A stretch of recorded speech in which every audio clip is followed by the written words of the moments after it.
ফিরে আসছেন নেইমার। সুখবর ব্রাজিলের জন্য, আগামী অক্টোবরে বিশ্বকাপ বাছাই পর্বে ব্রাজিলের ঐতিহ্যবাহী 10 নম্বর জার্সি পরে মাঠে নামবেন তিনি। তাই ব্রাজিল ভক্তরা এখন খুশি, কারণ ব্রাজিলের এই ঐতিহ্যবাহী জার্সিটি নেইমারের অনুপস্থিতিতে যে অসম্মানের শিকার হয়েছে, এখন তা আর হবে না।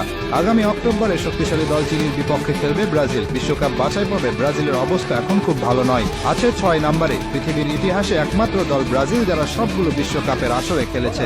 বাকি যত দল আছে, আর্জেন্টিনা, স্পেন, জার্মানি, যাদের কথাই বলুন না কেন, তারা সবাই একবার না একবার হলেও বাছাই পর্ব থেকে বাদ পড়ে মূল বিশ্বকাপ খেলার যোগ্যতা হারিয়েছিল। কিন্তু ব্রাজিলই একমাত্র দল যাদের কোনোদিন এমন কিছু দেখতে হয়নি। কিন্তু এবার শঙ্কা জেগেছে বিশ্বকাপ বাছাই পর্ব থেকে বাদ পড়ার।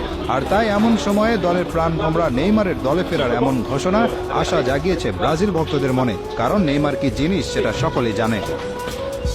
নেইমার এমন একজন খেলোয়াড় যিনি একাই পারেন একটা ম্যাচ জিতিয়ে নিয়ে আসতে। বর্তমানে ব্রাজিল দলে যারা আছেন তারা সবাই মিলে যত গোল করেছেন, নেইমার একাই করেছেন তার চেয়ে বেশি। নেইমার 127 ম্যাচ খেলেছেন ব্রাজিলের হয়ে, সেখানে গোল করেছেন 79টি আর অ্যাসিস্ট করেছেন 59টি। আর এই হলুদ জার্সি এবং ব্রাজিল দলের জন্য নেইমারের যে পরিমাণ ভালোবাসা আছে তা আর কারণেই। কতটা ভালোবাসা থাকলে